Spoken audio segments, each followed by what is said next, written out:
yali 2015 yali 2010 zikira omuntu omu nga te sheikh munene yafa leero ng'enkya tutandika okusiiba n'atayingira Ramanzan yali kuseekani kwabo yali hani kwabo bakadde baffe yafa leero ng'enkya tutandika omwezi omutukuvu ogwa Ramanzan nkirese kugamba mukwano gwange nti weesuneko okubanga lwakirigo ogusemberedde si nsonga onooguyingire wati oguyingire ebbanga ly'omalanga olina ky'osinza omulala nkugamba nti webazanga nnyo Mukama Katonda olw'okuba nti abeera akikwagaliza ate kyaba tannakuwa leka genda maaso n'okubanga mukwano gwange obeera n'omwoyo omutomi era nzi Katonda era nzi Kato nkugamba bulijjo nti tawakkala n'ekyo Mungu kyalina ebisigadde Mungu beera ng'omusaabusabye nti Mungu nange ekyo kintuuseeko abamu bangi ekitulemesa okubanga tutuuka ku bye twetaaga okubanga tutuukako bwe butamanya kyakkola n'obeera na mwoyo mutomi nti bw'abanga kalule yali ku kino oba yafunye kino n'omulaba nga pulesa zibulala mukuba era lwakikalule gamulema okumusaba Katonda kubanga Katonda ye mugagga naawe asobola okukutegekera n'akuwa n'ebisinga ebyakalule naye otunuulira akakalule kalina akatono bw'ati n'ozimba ettwa wenna n'omaliriza nga lyagala nakuwabika nkugamba ekintu kimu yiga nti Mukama Katonda ye mugagga tokwatirwanga munno nsalo kubanga alina kyafunye kyonna manya nti osobola okufuna ate ebisinga n'ebyoyo oyo musabire busabizi nti Mungu bwe kiba kirungi kimukuumire naye Mungu nange nandibadde munankusaba nange Mungu ngemulira kitegedde ebbanga ly'omalanga okwatirwa munno ensalo yeyo embeera gye muwangalyamu stress n'otuuka okumera enkanyanya wenna omuntu ali myaka 26 naye ng'ameze enkanyanya ali emyaka 22 nga afunye embugubugu n'omulaba yenna n'envi lwaki byetadde mu byandibadde bantu bali abagenderedde mu myaka naye gwe emyaka n'ogisikambula n'olwekyo tegeera obuyinza bwa Mungu weebereremu olunaku olwaleero abazungu balutumba olunaku lw'abasiru bagwagwa abawedde emirimu ababuyabuja lunaku lwa kulimba njala kubanga nkubiriza mukwano gwange wenna atugoberera atukkiriza kubanga bwotyo munnange ogwa mu kulimbibwa akiyinza okubanga kikuteeka wazibu aye nenkujjukiza gwe munnange alinanga olunaku olwaleero ekigambo kulimba ne mu ddiini tekikkirizibwa saate ne mu mateeka gennyini ag'ensi era tekikkirizibwa nabadde njogerako ne munnamateeka ne mubuuza nti owaayi olunaku luno amawanga naddala aga Bulaaya galutongoza twamaliriza naffe abagenda maaso n'okubanga tubuukira ebigaali nga naffe tulutongozza era ne ku kalenda ne kimanyika nti fuuluzidde olunaku lw'ababuyabuya ne mubuuza munnamateeka nti kati wate bwe nnimba omuntu kye mulimbira ekituuka okumutattanira obulamu asobola okunvunaana nangamba nti wallaahi akuvunaana mateeka ag'eggwanga lya Uganda bw'otobeerawo n'ogenda n'olimba munno ky'omulimbye nekituuka okubanga kimudde obunkanya obulamu bwe n'akyusa puroguramu ze omuntu yabadde akubye amasimu alina ebyobusuubuzi byalindirira n'abiva nako kubanga adduka jiini agenda kuzika bw'agenda awowoola omuntu oyo ogenda kubanga omufiiriza era asobola okutwala mu mbuga z'amateeka n'akuvunaana kitegedde bulungi katuve mu byamateeka katuve ne mu ddiini kati katusooke tubeere mu bulamu buno obwange irimu eŋŋanda gye ntera okukuwa gwatugoberera okiraba otya nga kizze wano omuntu omuwadde okulimba naye ng'omanyi nti olimba era okola zambi naye okimanyi nti omuntu oyo gw'olimba ensi yadde obunkanye yakyuse nnyo abantu n'omwana wa myaka 8 ne bagamba nti alina sukaali mwana myaka 8 mbw alina diabetes mwana myaka 12 mbw alina puresa omanyi puresa egyo emyaka ngezaako okulaga omulembe gwe tulimu nti sukaali mungi puresa mungi abantu bafa stress waliwo omuntu gujja okugamba ekigambo ekyo kyokka kimulwaze alagi nga just waliwo nekya y'ebigambo omuntu byanateeka mu matugo mu mutwe afune alagi olaba ogenda omulwaza obulwadde olaba omuntu bwasobola okuva wali olwa pressure ku kigambo kyogenda okumugamba nga kyabulimba olaba sukaali bwalinnya omuntu n'alambala genda okuvayo kutandika okusindika obunnyo nti ze mbadde nnimba mbadde alunaku lwakulimba nolwekyo tubeere abantu abagezi ekimala ati tusaanidde kubanga tuvukana kigaali bali balina ensonga lwaki olunaku olwo baluweetebwa nga fuuluzidde era balina n'ensonga lwaki balutuuma fuuluzidde kyenva nkubiriza mukwano gwange tosuula bulamu bwa munno omuntu atey'amaanyi kubanga ogezaako okwenyumiriza mu lunaku olwabaki ndowooza kansubire nti muntegedde bulungi kijja kubanga kibi nnyo wano okoze ezambi erisooka lyakulimba mu basiraamu nayo kisibajjukiza ekyo mukimanyi era bw'olimba omanya nti bunafu bwa mutwegu naye okimanyi nabbi yakikugaana tetulimba naye atejjukiramu n'oyo gw'olimbye obuvune bwogenda omutuusaako ng'ategedde nti bw'abadde bulimba okimanyi nti abantu bangi tubajjamu obwesige olunaku olwaleero bangi tubajjamu obwesige nti akulimbye n'akulekera ddala mu bulimba n'ogwa ne mu buzibu kubanga opapadde n'atakuyamba nakugamba nti lunaku naye lwakulimba biveeko ebyo omuntu yajja kunyigira ajja kujjamu obwesiga paka yawulikiyama nga akutadde mulimu n'abamu ng'omusajja we bamuyita Kalule n'omugamba ekigambo nga kya lunaku lwa kulimba era ne wetewa essaawa n'omugamba nti nze nabadde nkulimba oleda agenda kujaji ng'amanyi nti this is a typical fool omuntu gwe sante na kubanga akolagayo mu bintu by'amagezi ekyo nkikomezaawo n'olwekyo buli omu noonya woogwa nze Kalule ebyange bwe bityo ekyaddala olunaku olwaleero eggwanga likyagenda maaso n'okubanga lirindiridde okulaba ng'omubiri gwa Jacob Oulanyah gutuuka mu ggwanga erya Uganda. Olunaku olwo twalabye omukolo gwakoleddwa bannaffe ab'ekibiina ekya NRM bokka wabula n'ebibiina ebirala mwabadde Jacob Oulanyah kugamba nga bamwinako akakwate k'amaanyi abasajja gamba nga aba UPC abasajja gamba nga aba Democratic Party basobodde okubanga bonna munnange baba ku mukolo guno ogw'okubaako ebirungi bajjukira Jacob Oulanyah byakoledde eggwanga ebbanga ery'obulamu bwe. Bingi nange nabikunnyonnyolako wano naye ng'ekyamazima otuuka okubanga okuba mu toki okkiriza nti Jacob Oulanyah alina ettafaali ne ku butebenkevu bw'eggwanga lya Uganda. Abasajja nabakugamba bali basatu Jacob Oulanyah omugenzi Nobert Mao akyali mulamu kalibu butata ntebe ya DP then ni mukadde wafu winidoro abo be basajja ku lw'eggwanga lyaffe Uganda ku lwa gavumenti abaliwo ennyo mu nteeseganya okulaba ng'omusajja amanyiddwa nga Joseph Kony bamusikiriza okubanga bw'atyo munnanga ava mu nsiko endagano ne zikolebwa ate muddamu okulumba naffe tujja kola MBCD so bwe njogera ku toffaali ero libayinza okubanga batadde ku muzimbo gwe bayita Uganda so njagala okutunuulira okuviira ddala eyo ye Jacob Oulanyah katulinda atuuka olwaleero tulabe emikolo emirala emitongole bwe gigenda okubanga mukwano gwange gitambula. Kitundu kya ggwanga lya Ukraine Semazinga wa Bulaaya bukedde ennaku z'omwezi mukwano gwange mu mwezi gwa kuna nsale yamaze dde okubanga bw'atya ggwako omusajja gwe bayita Vladimir Putin gwe yawadde amawanga agageewayo okufuuka ga adui n'eggwanga lya Russia yabagambye ebbanga ly'omalanga owulira nti okyayagala ku gaasi waffe okyayagala okumukombako please nkuwadde paka ng'ennaku z'omwezi 31 era obwakonye ku ssaawa 6 ogw'ekirekeseza olunaku olwaleero Putin n'agenda maaso n'okubanga bw'atya abuuza abasajja be nti mumbulire baluwa abo abataddeyo kasente naye nga bakatereddeyo mu rubo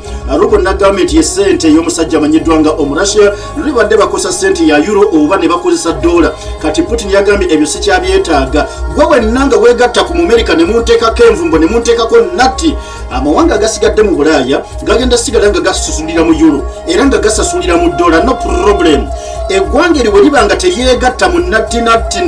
ku Russia lijja sigala nga litambulira mu nkola eya bulijjo naye bw'obanga weegatta mu kuteeka envumbo ku Russia gwe German gwe Bungereza gwe Bufaransa gwe Austria twagala sente za rubo abasajja baganye Putin abagamba balinze era bweziweze saa 6 ogw'ekirekeseza leero Putin abuuza abasajja be nti ani awo amaze okubanga akoze kitwamugambye ne bamugamba taata bonna bakyaganye nti kale mubandekere nakuzaamu ezirumbukedde abasajja ntegeddeko mukwano gwange gwatugoberera gasono gwe basasulira bw'amala okubanga bw'ati aweddeyo okusindikibwa mu mawanga ago omusajja Omurussia atuye order musibe taapu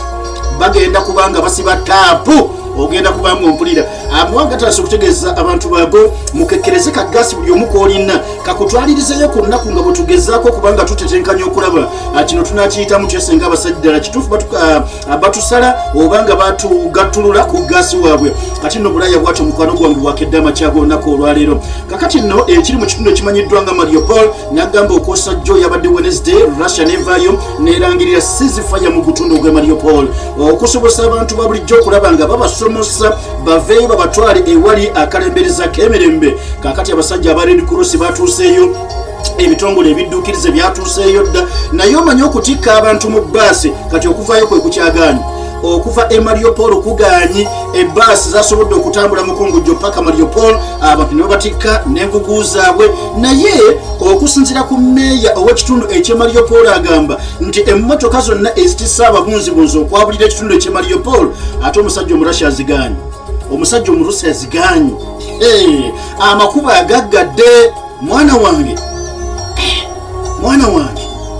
batugambye nti it has become very dangerous for anyone trying to live okuyingira kati bufuuse buzibu luli bayingidde naye kati tebakyali ayingira aye n'afuluma tebakyamukkiriza Petro Andrusichenko agambye nti Russian forces have been prevent humanitarian supplies reaching trap residents nti babadde bagezaako okulemesa abadduukirize bano abagabirizibwa obuyambi bubeere nga tebukyasobola kubanga butuuka gye bulina okubanga butuuka mwana wange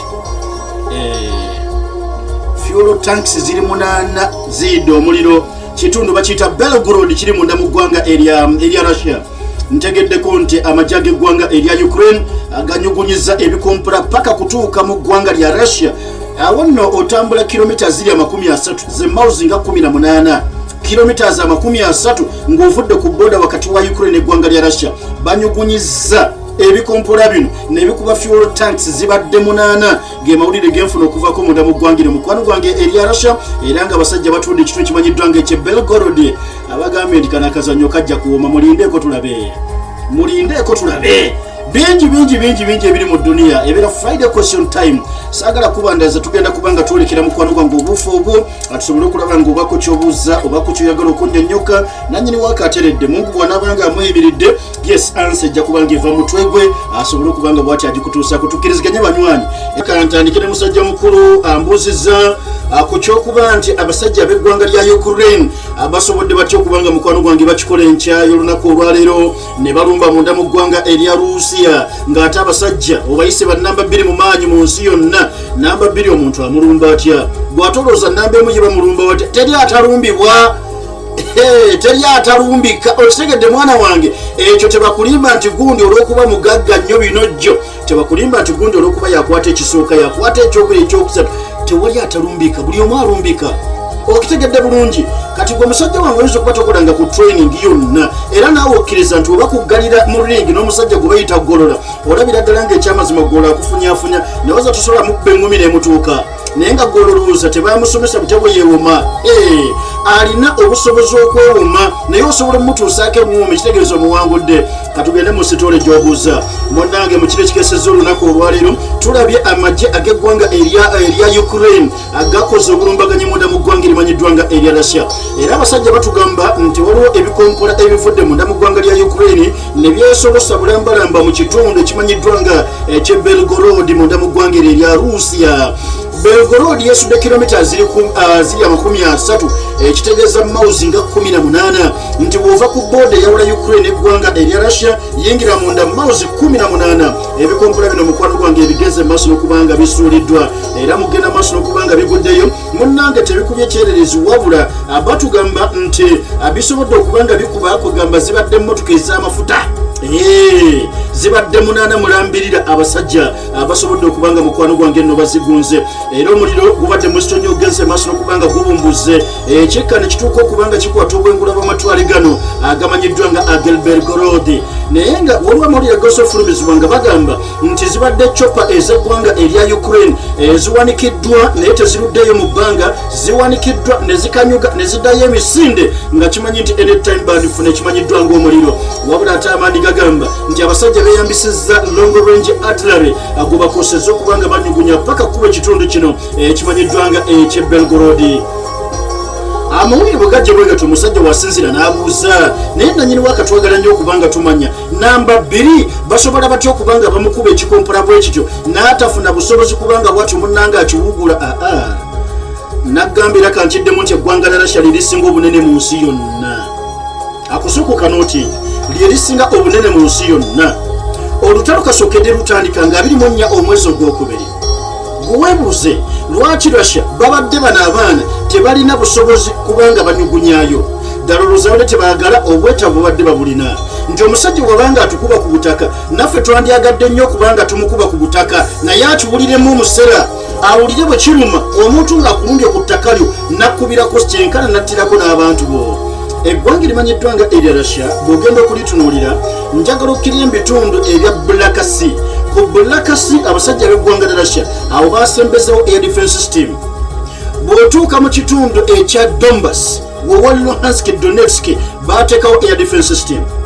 Bw'otuuka ku ludda olw'eggwanga erya Belarus baateekawo air defense system. Abasajja bakulaga amatwala ago gonna olw'okuba gali strategic bulungi nnyo lwakiri baateekawo ebyo ebisobola okubanga biyambako naddala okubanga bitangira ebikompola obw'omuzinga gwonna okuva munda mu ggwanga erya Ukraine. Kyova olaba si kyangu kumalaga kanyugayo amatwale gano ag'eggwanga lya Russia naddala ebitundu ng'ovudde ku boda gye bawula n'eggwanga lya Ukraine.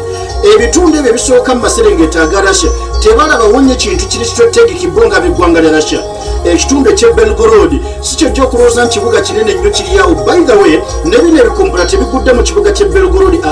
lwakuba nti bigudde mu region gye tuyita Belgorod, ne babeera nga bakubyeyo ebikompola ebyo. Kati wano omusajja ow'eggwanga lyeso osobola okwesanga nga tewaliwo bukuumi bwonna bw'amaanyi obuli olw'ensonga balinganga abakibala nti n'eggwanga lya Ukraine liyinza obutabeera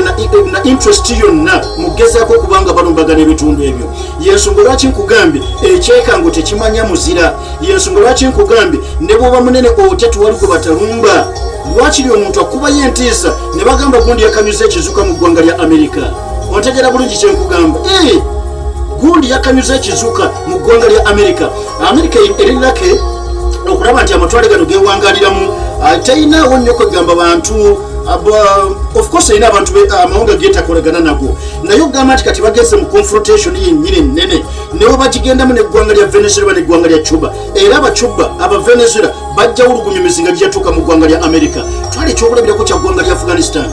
Abasajja batondawo munnange bases ez'eggwanga lya Amerika, era nga zino bakulaga nti baali baziteekako obukuumi obw'enjawulo. Awali besi y'omusajja mu Amerika obadde omanyi background eya besi weefaanana ebadde mu system eza patriot zonna, naye nga abasajja batalibani era nga banyugunya ne bagamba nti byagudde munda, naye fine just byakubye ekimotoka kyabwe ekyabaddewo tewali musirikale yafudde. N'otuuka okwebuuza kijja kitya super power nga ina background eya besi gyataddeko system zonna, ate abasajja ne banyugunyayo ekikompola. So n'ekyo njala kwanukula nga nkugamba mukwano gwange nti fine air defense system zituyamba kinene nnyo, zituyamba kinene nnyo, naye gwe okimanyi nti omuntu asobola okuba nga agikoze naye ng'etunuulira kiri ekinene nga tetunuulidde buno obutono.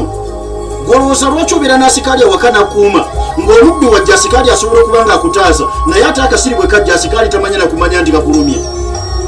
Ng'ensolosozi bw'eneekuluma asikaali tajja kumanya nti mukama wange waliwo akamugigijja. Ojja kuntegeera mpola mpola. Waliwo omulala wano yabuuzizza mukwano gwange ebibuuzo byammwe, bibuuzo ya bantu, please jangu wano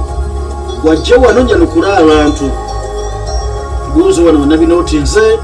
omwana agenda najja wano matuvu alinga gwe bansindikira genda omutabangule ng'omukyankalanye nga akola